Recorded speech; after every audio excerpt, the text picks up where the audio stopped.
আগে লাউ ছিল এখন কদু হয়েছে, মানুষটা পরিবর্তন, এস্টাবলিশমেন্ট যেটা ছিল সেম এস্টাবলিশমেন্ট। তাহলে এই জায়গা মানে একজন উপদেষ্টা হিসেবে উনি এই জায়গাগুলোই তো তুলনার কাছে আছে, অবশ্যই আছে, কিন্তু উনি যদি এগুলোর দায়িত্ব পালন না করতে পারে তাহলে তো ওনার এখানে থাকার প্রয়োজন নেই।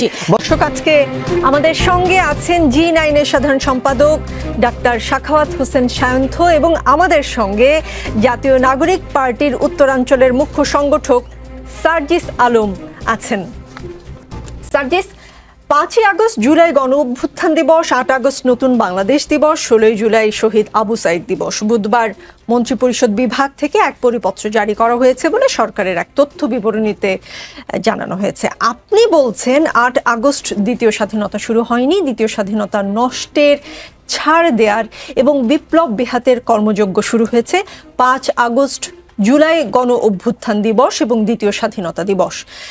8 আগস্ট ডক্টর ইউনূসের অন্তর্বর্তী সরকার শপথ নিয়েছে, সেই সরকারের নিয়োগদাতা তো আপনারা, কারা তবে নষ্ট করলো, ছাড় দিলই বা কারা? সেই সরকারের নিয়োগদাতা আমরা না। আমরা মনে করি যে আমরা এই অভ্যুত্থানের যে আন্দোলনের যে জায়গা, নেতৃত্বের জায়গা, হয়তো এই জায়গায় ছিলাম, কিন্তু যেদিন এই সরকার গঠিত হয় তার পূর্বে কয়েকদিন এখানে বৈষম্য বিরোধী ছাত্র আন্দোলন, বিএনপি, জামায়াত থেকে শুরু করে সিভিল সোসাইটি, শিক্ষাবিদ বা যারাই সম্পৃক্ত আছেন তাদের চুলচেরা বিশ্লেষণ ছিল। ইভেন প্রফেসর ডক্টর মোহাম্মদ ইউনূসের নিজের এখানে তার সুপারিশের কয়েকজন উপদেষ্টা ছিলেন, সেটা একটা সমন্বয় ছিল। এই সমন্বয়ের ফলে এই উপদেষ্টা পরিষদ গঠিত হয়েছে। আপনাদের পছন্দের ছিলেন? হ্যাঁ, ডক্টর ইউনূস আমাদের পছন্দের ছিলেন, কিন্তু তিনি এটা নির্দ্বিধা, এবং আমরা মনে করি এখনো এই মুহূর্তেও যদি আমরা আরেকটি অন্তর্বর্তীকালীন সরকার গঠন করতে চাই তার বিকল্প অপশন এই মুহূর্তে আমাদের চোখে পড়ছে না। কিন্তু যেটা হয়েছে আসলে এই যে উপদেষ্টা যে পরিষদ, এই পরিষদের অন্তত অর্ধেক মানুষকে আমরা তাদের কাছে যতটুকু প্রত্যাশা ছিল তাদের কাজের জায়গা ততটুকু আমরা পাইনি, বরং গতানুগতিক একটা সময়ে একজন মন্ত্রী ওই মন্ত্রণালয়ে যতটুকু কাজ করেন অনভিজ্ঞতার কারণে বলি, দূরদর্শিতা কিংবা সাহসিকতা, যে কোনো কারণেই হোক না কেন, তারা তাদের জায়গায় ওই গতিতেও এই কাজটুকু করতে পারেননি, বরং রুটিন ওয়ার্কটাও করেছেন, সেটাও স্লোলি। এবং আরেকটা জিনিস আমাদের জাস্ট মনে হয়েছে, হয়তো এই মানুষগুলো তাদের পূর্ববর্তী যে কাজ ওই জায়গায় তারা অভিজ্ঞ, তারা হয়তো সততার সাথে করেছে, দক্ষতা আছে, কিন্তু এই যে রাজনীতির এই জায়গা, একটা মন্ত্রণালয় চালানো, একটা দেশের একটা অংশ চালানো, এই জায়গায় তাদের অনভিজ্ঞতার কারণে। এবং আমরা মনে করি যে আরেকটা জিনিস যেটা আমার মিসিং হয়েছে সেটা হচ্ছে বোল্ডনেস। আসলে যারা অভ্যুত্থানে সরাসরি অংশগ্রহণ করেছে, রক্ত দিতে দেখেছে, জীবন দিতে দেখেছে, তাদের যে সাহসিকতা, যারা সাহস নিয়ে ওই অগাস্টে রাজপথে নেমেছে, যে কোনো সময় যে কোনো বুলেট তাকে বিদ্ধ করতে পারতো, মৃত্যু হতে পারতো, ওই সাহসিকতা কিংবা বোল্ডনেস আমরা বরং এই উপদেষ্টা পরিষদের অনেকের মধ্যেই দেখতে পাই নাই, যে কারণে স্থানীয় পর্যায়ে তাদের যে একটা কর্তৃত্ব, কন্ট্রোল অন্তর্বর্তীকালীন সরকারের, সেটা না থেকে বরং এটা বিভিন্ন রাজনৈতিক দলের কাছে চলে গিয়েছে এবং তারা এটা তাদের মতো ইচ্ছা করে অপব্যবহার করছে এবং করেছে।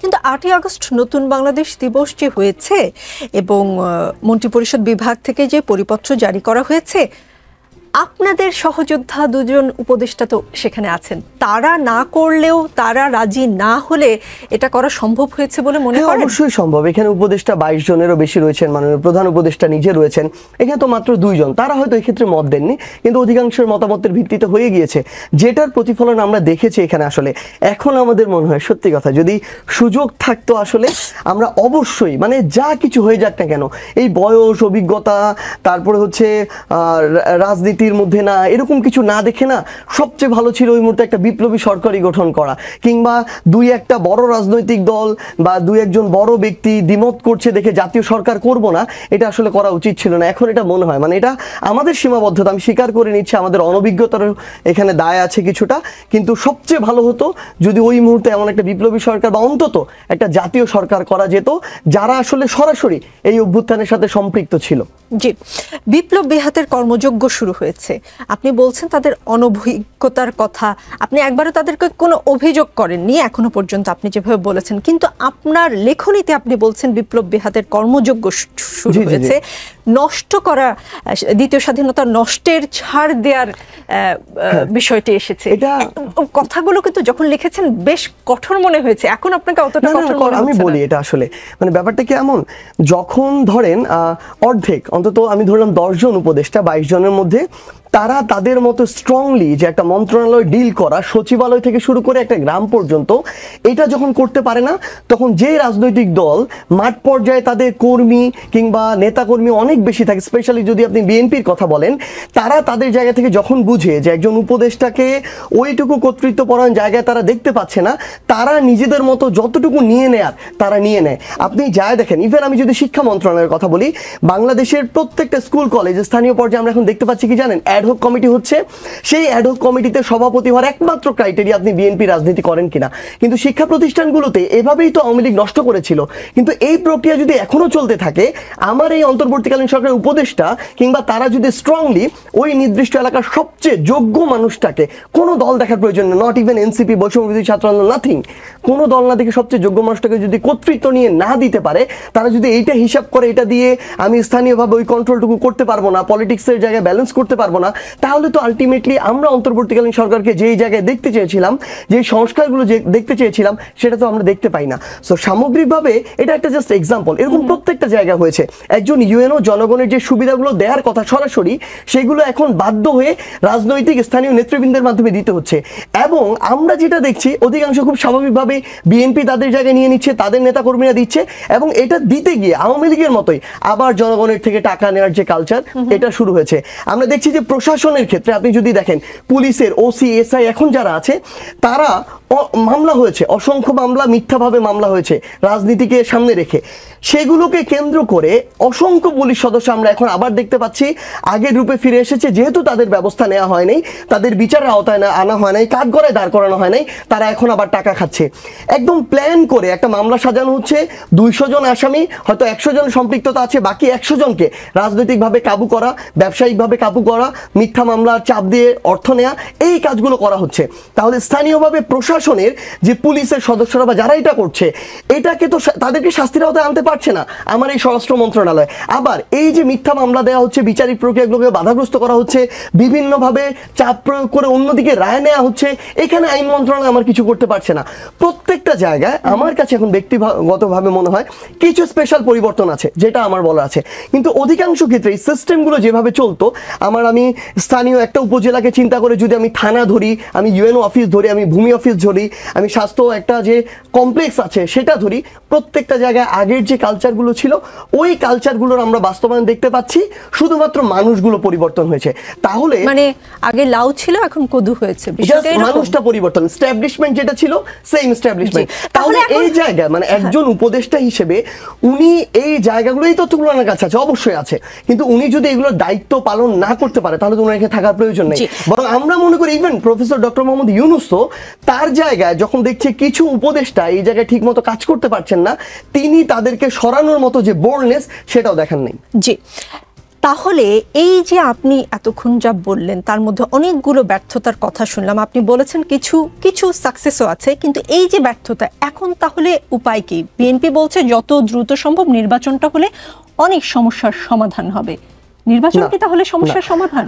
নির্বাচন সমস্যার সমাধান না, তবে আমাদের জায়গা থেকে যেটা মনে হয়, সরকার তাদের জায়গা থেকে যেই আমাদেরকে সময়টা দিচ্ছে, মাঝে মাঝে বলছে ফেব্রুয়ারিতে সম্ভব হলে, মাঝে মাঝে বলছে যে এপ্রিলে সম্ভব হলে, আমরা আশা করছি এই দুইটার কোনো একটা সময় হবে। এই সময়ের পূর্বে সরকারের সুষ্ঠু এবং স্বচ্ছ নির্বাচন করার জন্য নির্বাচন কেন্দ্রিক যে সংস্কারগুলো প্রয়োজন, এগুলোর প্রত্যেকটা করতে হবে। মৌলিক যে সংস্কারগুলো, আজকে আপনি দেখবেন সাবেক প্রধান নির্বাচন কমিশনার একটা কথা বলেছেন যে মৌলিক সংস্কারগুলো না করলে 1000 বছরেও সুষ্ঠু নির্বাচন সম্ভব না। এটাই সবচেয়ে গুরুত্বপূর্ণ বিষয়। উনি এই সিস্টেমে প্রত্যেকটা জায়গা দেখেছেন একটা নির্বাচন করাতে গিয়ে। আমরা মনে করি যদি এখানে সুষ্ঠু এবং স্বচ্ছ নির্বাচন না হয়, ক্ষমতায় যেই আসুক না কেন, ইভেন বিএনপি বা জামায়াত বা এনসিপি বা যেই হোক না কেন, আলটিমেটলি এই যে সার্বিক দিক দিয়ে ফলটা ভালো হবে না। আমরা মনে করি নির্বাচন যদি সুষ্ঠু না হয়, তাহলে অ্যাকচুয়ালি যারা জনগণের প্রতিনিধি, তারা আবার ক্ষমতায় আসবে না। এখানে যদি আইনের শাসন প্রতিষ্ঠিত না হয়, প্রত্যেকটা জায়গায় আবার ব্যালট বাক্স চুরি হবে। এখানে যদি পুলিশ কেন নির্বাচন সুষ্ঠু হবে না? নির্বাচন গত 3টি নির্বাচন সুষ্ঠু হয়নি, আওয়ামী লীগ ছিল সেই কারণে অভিযোগ সেটাই। এখন তারা নেই, বা তাদের নিয়োগকৃত সিইসিও থাকবে না, তাদের নিয়োগের বা নির্বাচন কর্মকর্তারাও থাকবে না। তাহলে কেন নির্বাচন সুষ্ঠু হবে না বলে আপনারা আশঙ্কা করছেন? এটা হচ্ছে মানে আজকের যিনি মানে ওই সাবেক প্রধান নির্বাচন কমিশনার, তিনি আরেকটি কথা বলেছেন যে আমি তো শুধু এখান থেকে ঢাকায় বসে নির্বাচনটা পরিচালনার নির্দেশনা দিয়েছি, কাজ তো হয়েছে মাঠ পর্যায়ে। আপনি একটা উপজেলার কথা চিন্তা করেন, একটা উপজেলার সুষ্ঠু নির্বাচনের জন্য পুলিশকে ফেয়ারভাবে কাজ করতে হবে। সুষ্ঠু নির্বাচনের জন্য যারা বিভিন্ন ধরনের নির্বাচন কেন্দ্রিক দায়িত্বে থাকেন, বিভিন্ন শিক্ষকরা এই দায়িত্বে থাকেন, তাদেরকে সুষ্ঠুভাবে এটা করতে হবে। নির্বাচন সুষ্ঠু হওয়ার জন্য কোনো একটা ভোট কেন্দ্রে কোনো একটা দল যেন এসে দখলদারিত্ব না করতে পারে, ব্যালট বাক্স চুরি না করতে পারে, অন্য কাউকে ঢুকতে বাধা না দিতে পারে, এই বিষয়গুলো স্ট্রিক্টলি ফলো করতে হবে। আমরা আমাদের জায়গা থেকে এখনই কি দেখছি?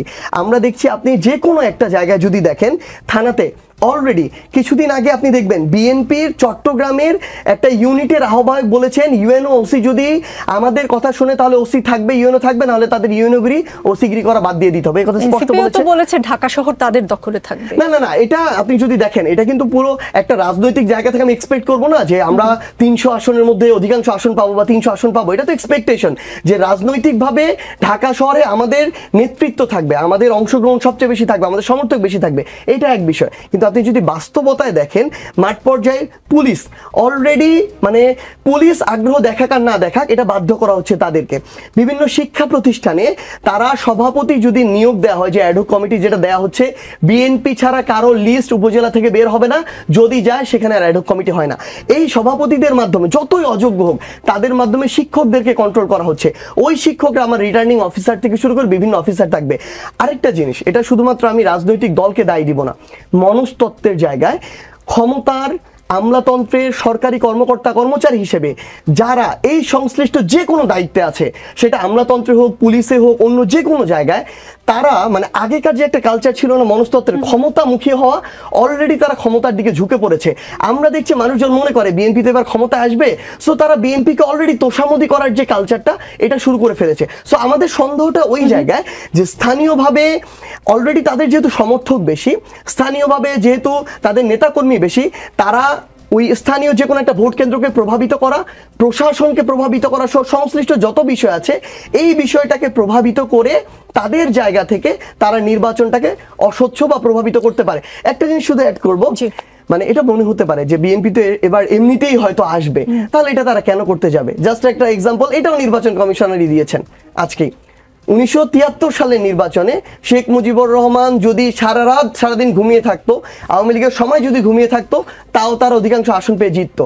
তারপরও ক্ষমতার লোভ সামলাতে পারেনি, প্রত্যেকটা জায়গা জেতার লোভ সামলাতে পারেনি দেখে 73 সালে স্বাধীনতা পরবর্তী সময়ে ওই নির্বাচনেও ভোট চুরি হয়েছে। সাবেক সিইসির যে নির্বাচন, এত বড় নির্বাচন, সেটাই আপনারা বিশ্বাস করেননি। তিনি আদালতে গিয়ে যে কথা বলেছেন সেগুলো সব বিশ্বাস কেন করছেন সেই প্রশ্ন আমি সার্জিস আলম আমি প্রশ্নগুলো রেখে যে আপনি নিশ্চয়ই উত্তর দিবেন। আপনি যেভাবে করে বললেন এতক্ষণ, আগে আওয়ামী লীগের আমলে নির্বাচন সুষ্ঠু হতো না, এখন বিএনপি মাঠে আছে বলে বা বিএনপি ক্ষমতায় যাবে সেই কারণে নির্বাচন সুষ্ঠু না হওয়ার আশঙ্কা দেখা দিয়েছে।